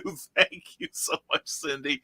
Please check out our work. And Big Stompy Robots from Nicholas Anthony Tockard, who also does the Historical Fencing Guild on our network on Friday nights at 8 p.m. Eastern, 7 Central. Learn how to murder each other safely with Nick Tockard.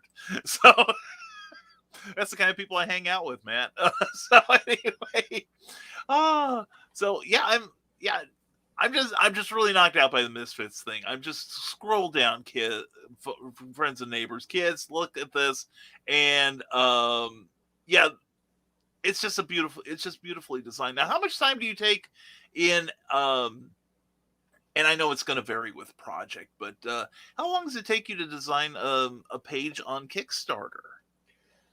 I can tell you right now, it takes a while for us because normally we've got so many tiers that are out there. One of the things about Kickstarter that I really wish they'd improve on is that you can't take anything from one campaign and copy it over to the next. Yeah. So everything you do has to be started from scratch every single time. So unless you've got templates off of the page that you can just go copy it back in, it takes a while. This campaign took a little bit less time because we don't have 40 something tiers out there. But it takes a while. I can tell you right now that the next campaign that we're doing, which is going to be probably into January, beginning of February, we've already started to develop that page. Oh, because we know that one's going to take a lot longer, and we don't want it to have to be like, oh, it's January 5th or January 3rd. Let's start this process now. We want to just be getting it started so we have some momentum rolling. So when it comes the time to really finalize that thing, that we've already got a head start on it. Mm-hmm. Now, knowing as organized as you and Steph are, do you have like an agenda? Have you planned out your 2022 yet for your crowdfunding? We've only planned it out as far as the first campaign of the year. We know where we want to go after that, but the dates that are going to happen after that are pretty fluid. We look at where we're at now at the end of 2021, and if we went to the beginning of the year, there's no way we would be saying this is where we're going to be at 2021. The schedule kind of changed and morphed, and the things we're doing became a little bit different as the year went on. Sure. So we try to leave it open. We do know where we want to go for probably the next 2 or 3 campaigns after Perilous Prospects #1 in January, February. But we're going to see how the year kind of unfolds and see what's realistic.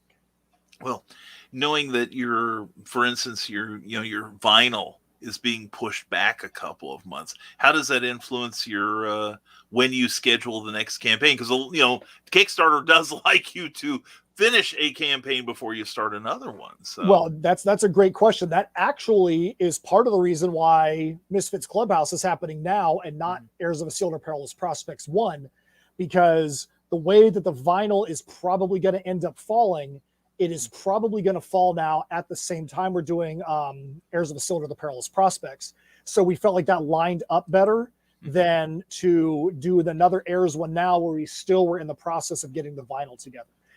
We didn't feel comfortable with putting out another issue in that same title while we still had the vinyl situation going on. right. So that's why we're doing this now. And it actually was good because it kind of broke up the insanity. It broke up the big serious insanity. And when we get to the Perilous Prospects, you're talking about the apocalypse has basically come to the town of Shadows Haven and to all of our characters. And it's going to be big and heavy and wild. And we wanted people to be able to breathe and laugh a little bit before we knock them over the head with some of the craziest stuff we've ever done.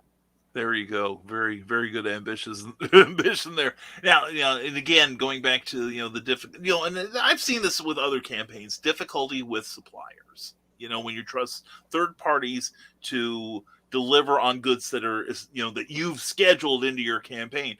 Given what you've gone through with the vinyl, are you going to offer it again, or will you offer it again, but just temper your expectations as far as the delivery date goes? So when it comes to the vinyl, we will have the vinyls from this campaign be as or from the last campaign. We'll have those as add-ons on Perilous Prospects, but only after we actually have them in hand.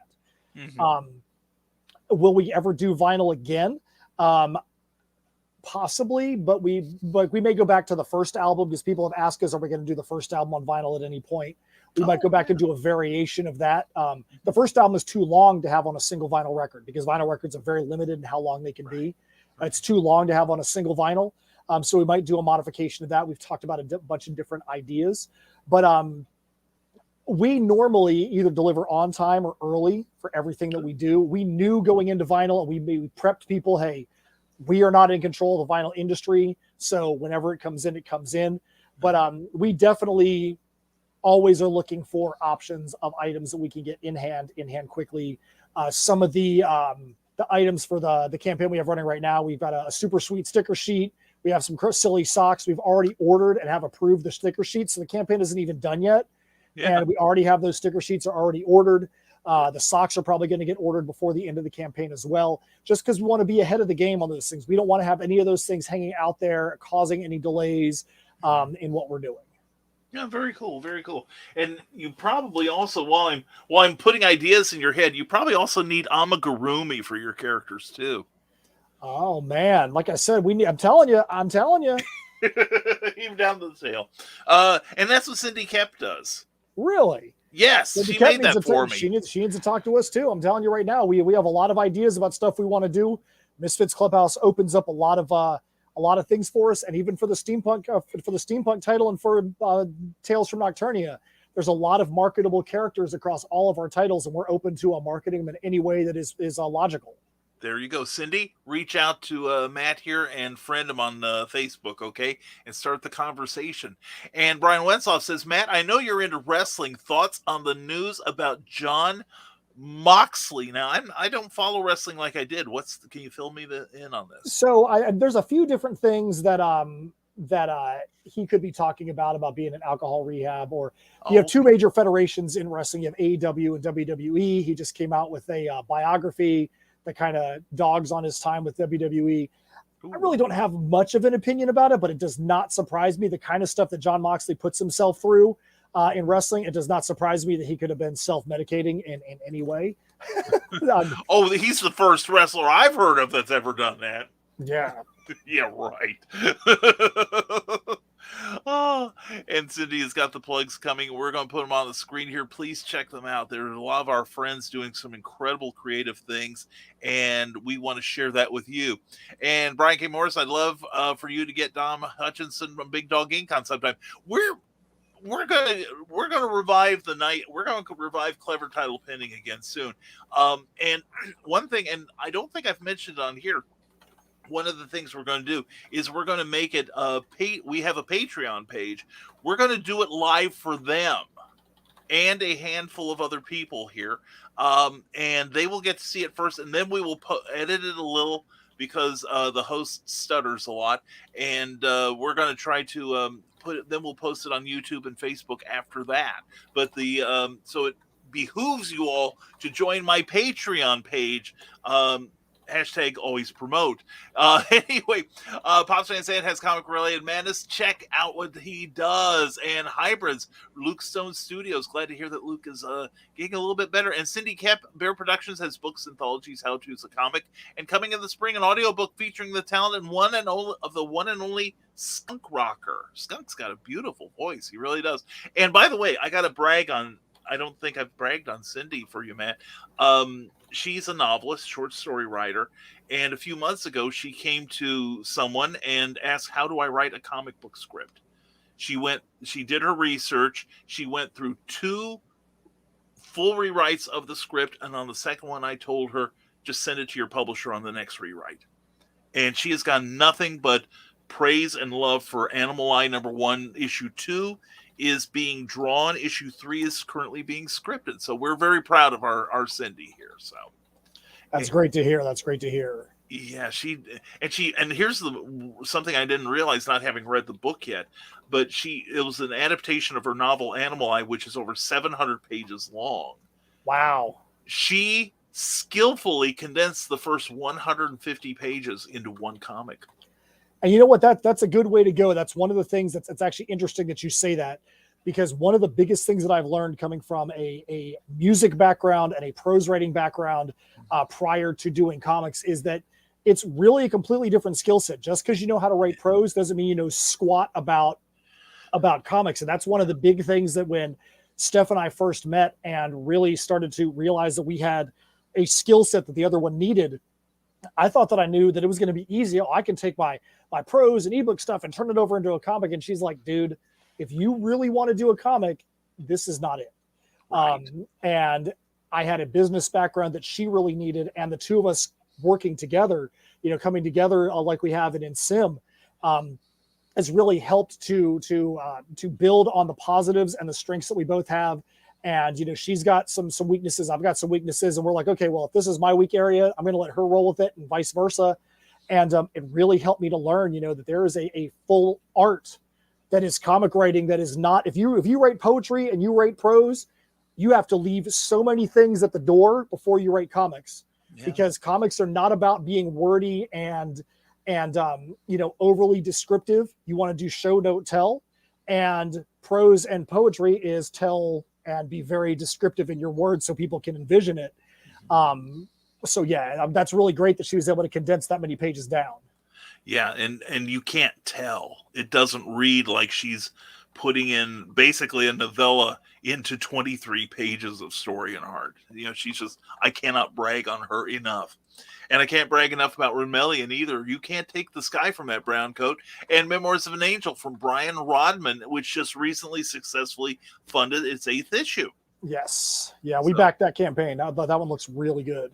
It's a great book. It really is. And Pulp Reality #3 is announced from Stormgate Press, and you can get book reviews from Down Under on that YouTube channel. Roll Cruz has just finished. Oh, he's just finished Animal Eye #2. Yay! And Denver Martinez does the colors and you should check out his other cool stuff too. Brian Westhoff has another question. Since you're a marketing machine, Matt, that's a good nickname. Are you planning for a streaming series and or film with your work? Well, we definitely would never turn it down if it came our way. But, Steph and I absolutely are willing to take our IPs anywhere that makes logical sense or anywhere that it's wanted. I mean, you're definitely not going to see us self-funding something like that, because that just doesn't make any logical sense. Right. But we absolutely look at the IPs that we have, and we could see them in other mediums than what we're doing right now. That's part of the reason why it's called In Symmetry Creations, not In Symmetry Comics, Right. because we want to be able to see our IPs everywhere that it can possibly be. And if somebody comes along and wants to see Heirs of Isildur or Tales from Nocturnia or Misfits Clubhouse in some other medium, we are all for the possibility if it makes sense. Absolutely. Right. Yeah, and I'm looking at Misfits Clubhouse, and I'm like, like I said at the start of the show, it just reminds me so much of like Cartoon Channel in the 90s. Yes. And I think Raheel Mohsen's art, just would, why somebody hasn't some animation company hasn't snapped him up as a designer. Hey, or listen, storyboard don't you say that. Don't be talking about him getting snapped up. Well, no, when he does in his spare time when he isn't working for you. That's what I meant to say. Thank you for correcting that. If he gets snapped up, we better be on that same train to wherever he's going to get snapped up at, because he's such a great artist, and we're really fortunate to have him, and we can't wait to see where the future takes us, all of us together, because we just there's a chemistry there that you rarely find, and we really hope to be able to see how far that's going to take us. Well, he's a good guy. He really is. Yes. I know Raheel. He's a splendid fellow. Well, thank you, honey. My cookie just brought me coffee. God bless her. Glad she didn't throw that one at you. Yeah, definitely. Yeah. But the temptation is probably there. But anyway, thank you, Cindy, for everything. And please, CKOEPP.com and sign up for her newsletter. That will come out in 22 days. Brian Westlaw says, I could totally see an animated series like Spawn or Invincible with your comics. Going to the other end of, of what you guys do. So, and especially when the next Heirs of Isildur comes out, it's the way that we're designing that one, because we know that it's a big, long read for Heirs of Isildur, the Crossroads Conundrum. And the way we're designing it is we don't want somebody to feel like that when I want to get into this book. Do I have to go read this whole other thing to be able to enjoy this? There's a reason why this is a new title for the Perilous Prospects. We are going to make sure that the people have enough information to where they can understand what's happened historically, to be able to start at the beginning of the Perilous Prospects and not feel like they've been cheated. If they want to go back and read Crossroads Conundrum, by all means, go do that. But we want to make sure they can start right there and feel like they're getting a new story or a new portion of the story with a new angle. And we talked about the lyrical look-ins. The first 3 songs on the new album are called The Perilous Prospects of Shadow's Haven, The Perilous Prospects of the Portals, and The Perilous Prospects of the Timekeeper. It's a 3-part series that basically covers the 3 basic summations of where our story was previously. What's happening in the town of Shadow's Haven that has made it become what it is. The portals, the time machines that have caused the sci-fi bit that is going on there. And then the main character, Michael Isildur, how he's involved in that. We've purposely created those lyrical look-ins and those songs so that way, again, if somebody wants to pick up that album and look at those lyrics, they can say, okay, I've got a foundation. I can build off from here. Do I want to go back and see the rest of the story? It's kind of like Star Wars. Do I want to go back before Star Wars, A New Hope, and see the stuff previous to this? Or can I start right? That's right. Or can I start right here and feel like I'm going to be able to have a good story moving forward without needing all the historical backstory? Yeah, and I got to give you some props here. When I pledged to your previous campaign with the crossover, when I get books like that as a reader, I want to know who these characters are, and you guys did a great job of filling me in and giving me just enough that I needed to to understand the characters and get the hook on the story you two were telling. Because years ago I read that Jim Shooter, one of the things that used to gripe other writers with him when he was editor-in-chief at Marvel was it had been drilled into him by Mort Weisinger at DC that every comic is someone's first. And with that in my mind now, we do a comic book show on Thursday nights, Comic Book Spectrum, #always promote, and we review comics. And one of the things I have taken some writers to task for is, even though I know the characters, there's nothing that tells a new reader what these characters are about. Even if it's the second issue, if that's the one you pick up, you need to be told, okay, Peter Parker got bit by a radioactive spider. He feels guilty about his uncle, so he fights crime. Something to that extent. And so, I want to, give you some props for making that story accessible to, on all in such a wide number of characters that I could get into the story. So definitely appreciate that. And we've done that with the last 2 issues that we've done. So with Tales from Nocturnia in the trade paperback, we actually had about a 12 or 14 page section. We always put it at the end of the issue because we don't want to spoil somebody, because there could be some characters that come in and there's a surprise character. We'll put it at the end of the issue and we'll give you the backstory of the character, so that way you can understand a little more of their story. And then if you want to go back and say, oh, okay, now I understand, and I can see where these relationships are. I had no idea this was a brother and sister or whatever it may be. And we just did that with Nightmare Scenario as well, which was the one shot for Heirs. We had a lot of cliffhangers and questions people were asking about, hey, I really need to know what happened with X. We knew we needed to tell a new Heirs story, and we actually pulled a small section out of the Perilous Prospects that was able to become a one-shot, which is Nightmare Scenario, and we answered some of those questions. But with it being such a small section, there was a lot of, characters that flew in, and we wanted to make sure people, even in that light, were able to understand what the significance of all those characters were. So again, even in that one single issue, we put a couple of pages in the end saying, here's who these characters are. Here's what their importance is. So if somebody reads it, they're like, oh, okay, I understand there actually is significance to this person. This is why this is such a big deal. So I do appreciate that was something that meant something to you as well. So good stuff. Appreciate it. Definitely. Well, you're very, very welcome. I appreciate your taking the extra effort to make sure that the noobs get caught up. Carl Whitson says, don't die, feed cookie. See you later. Everyone. Carl, thank you for being here, my brother. We will talk to you soon. And Cindy missed one. Sartin Art 76, the artwork of Bill Sartin for vintage cartooniness. And Brian Wensoff has a question. Oh, I got a fun question for you, Matt. If your life had a soundtrack, what would that album have on it? I would say I'd probably have all the songs that I've written in my life. There's probably six or 7 albums worth that would probably have those things on there. That's probably what it would have. If I had to pick stuff that wasn't my own, there'd probably be a whole crap ton of 80s pop music, and there'd definitely be some extreme metal on there. I mean, there's a lot of stuff that would be on there, but if I had to pick stuff that wasn't my own, there's probably a lot of 80s music on there. That works for me. So in other words, your first big release would be like a box set just right off the get-go, right? 100%.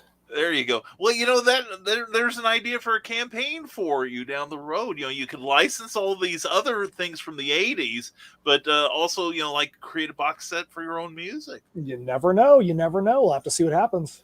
Hi, I'd like to announce my self-appointment as Matt's marketing director and product development guy. Hype man, me and Steph, you can have the hype man. That sounds good. I've been called worse. Anyway, Scott Crocker says, yeah, what he said, don't die, feed cookie. And thanks for taking the time to speak to us, Matt. Hey, I appreciate it. Thank you guys for coming on. And, obviously they're coming on to see you. I'm just here along for the ride. But, no. They're just like, thank God there's somebody that can form coherent sentences. And Carl Wisman says, good show. Thank you, Carl. Much appreciated. But yeah, Skunk himself, he is not only a professional wrestler, he is also a musician and a film editor. And I have what a certain broadcasting personality used to call my formerly nicotine-stained fingers, his very first screenplay. Really? Yeah. So professional wrestler. So where does he wrestle at? He's out of the like say around Knoxville, Tennessee, and all. Okay. Kentucky, Tennessee area, or Georgia. So it's one of the indie leagues. So I need to learn more about that, Skunk, so I can promote you properly. But anyway, he's a very multi-talented guy. So when he says he's grateful you're on, he's speaking for a lot of us too. And Brian Wetzel says, we love you both. Thank you, Brian. Much love to right back to you. Mwah, you and Nicole. And good show. See you later. Thank you, Donna, so much. Mwah. Great to have you here. And we have reached the end of the comments, Matt. But thank you. Oh, and there he is. Pops Van Zandt has to weigh in. The Fez and Scream Punk. That's right. But yeah, guys, we really appreciate all the support. And like I said, we definitely love to see you guys go over to tinyurl.com/misfits1. That's misfits spelled with a Z and then the number 1. That'll take you right to the Kickstarter campaign. We really believe in this title. We believe in our characters. Everyone has imagination, but these characters' imagination are so intense. They kind of blur the lines of fantasy and reality. They don't really know what stuff is real, what stuff isn't. Really believe in the stories that are going to be in this issue, Pinball Madness, Dress Up, Mess Up. And it's a chance to be able to get it on issue 1. This is going to be the very first issue, full-length issue. We do have the ability to be able to pick up the physical copies of Scoot Frontiers #1 as well, which has the very first appearance of them, which is in I Don't Want Any Asparagus. So if you want to pick up either one of those things, it'd be great. The more we can push this thing at the end, the more we're going to be able to do fun stuff, the more we're going to be able to hire people like Damien to be able to do some awesome stuff for us. And, you never know where things could go. So we'd love to see you guys go over there, support this campaign, and help us to really start this IP off with a bang. Definitely. And Damien himself just got name dropped, says, nice to meet you, Matt, and friended as requested, #bring cookie home. That's the goal. That is the goal. And I think we got everybody coming on. So Matt, again, and Ace Bonnie says, good show. Friday we got the show with Brian by himself. Yuck. Anyway, I understand. That guy makes me sick. Anyway, Matt, we're going to give you the spotlight one more time. Please tell everyone how they can keep up with you and your amazing adventures. So like we said, the very first thing we want you to do is go up to tinyurl.com/misfits1. That's spelled with a Z and the number 1. We have 4 days left. The campaign for Misfits Clubhouse #1 ends on Sunday. We'd love to see everybody get in there to help propel this campaign higher than we ever would have imagined. If you want to keep up with the insane happenings for Steph, Cannon, and myself, go to insymmetrycreations.com. From there, you've got links out to all of the IPs that we have. You've got links to the music. You've got links to all the movie reviews that Steph does under Steph Cannon Writes. And you could go to InSim on Facebook, InSim Creations on Twitter. You can go to InSymmetry Creations on Instagram. But we just want to be able to interact with you. Come up, friend request us, comment on our posts, do whatever you can. We want to interact with you guys. We don't want this to be a one-way relationship where it's just us putting out stuff to you. We want to hear your comments as well, because that's what makes this fun. Most definitely. And I was going to say, definitely go to Matt's Facebook page. He's got all of his links in the page there, and that's all you need to know. So, Matt, thank you so much, brother. I appreciate your coming out this early in the morning, man. Thanks a lot, man. I really appreciate it, and I can't wait for the next time. It's going to be good stuff. As always is. Now, please, as always, please stick around so I can say goodbye to you properly. Sure. And we'll take over the screen because my bloated ego demands it. Anyway, thank you again, Matt Knowles. You're the best, man. Definitely rock on, brother. And also, Carl Witzman, you're pretty good too. Don't forget Grim 101 by Ted Davies is currently funding. It's in the closing days, I think. Check it out, and it's a good thing. And Brian Wentzloff, thank you for being here. Appreciate your great questions. Also, don't forget Reels and Heels every Saturday around 2:15 Eastern. It's a great show. And anyway, thank you all for being here. Muchly appreciated. Thank you for making Matt feels so welcome. Please check out Misfits Clubhouse #1. Looks like a great title. Fantastic art. I know the story is going to be amazing. So I don't recommend stuff to you unless I think it's really awesome. And in this case, I think I'm right. It's awesome. So anyway, we got to continue the attitude of gratitude, and that extends to our sponsor for this episode. Thank you again to Jeffrey Hayes and Plasma Fire Graphics. Plasma Fire Graphics, when the look of your book matters to you.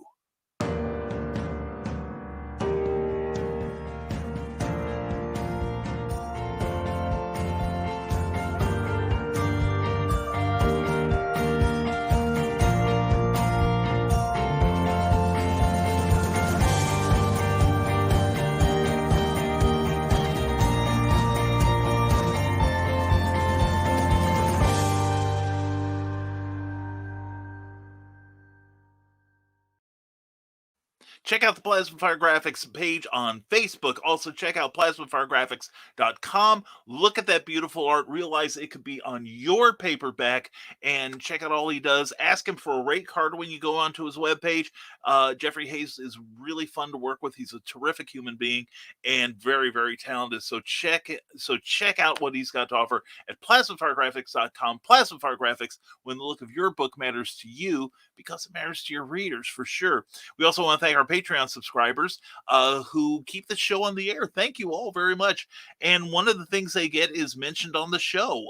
So please check out www.patreon.com/Brian K. Morris and see how you can help the Rising Tide mission while we give you stuff in return. Speaking of Rising Tide, thank you for the Rising Tide Broadcast Network, 7 days a week of entertainment and information.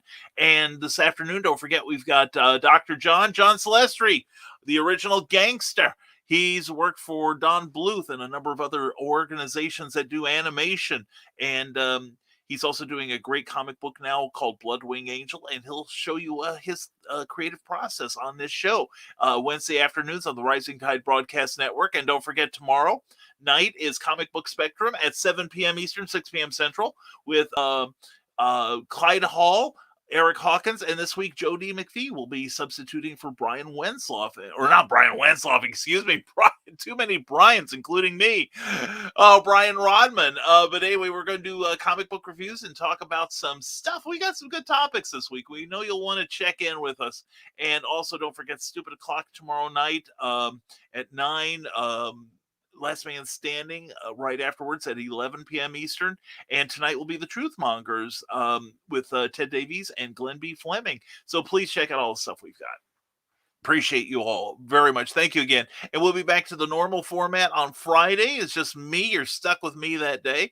And let's see here. Oh, and good morning, Amy Hill. Did I miss it? Had to take Matt to work at 4 a.m. Didn't get back home till 6. So just waking up again. Amy, mwah. If you need some editorial or formatting stuff done for you for your book, check out Amy Hill and also buy her stuff.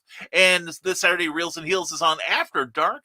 Ooh, 8 p.m. Eastern. This must be the grown-up version. I'll have to get Cookie to sign off, see if I can watch that. But anyway, folks, thank you again for being here. Thank you for, and again, a super, super big thanks to Matt Knowles for coming on again. And please check out Misfits Clubhouse on Kickstarter right now because it is awesome. And so is Matt. Anyway, folks, and you're awesome too. Hope your hump day goes great. Remember, it's New Comic Book Day. I'm going to go out and get mine. And we hope you'll rejoin us on Comic Book Spectrum. And again, Friday at 10 a.m. for Never Mind the Furthermore. So as always, stay smart, stay safe, wash your hands, and never apologize for being awesome. Have a great Wednesday, everyone. We'll see you Friday on Never Mind the Furthermore.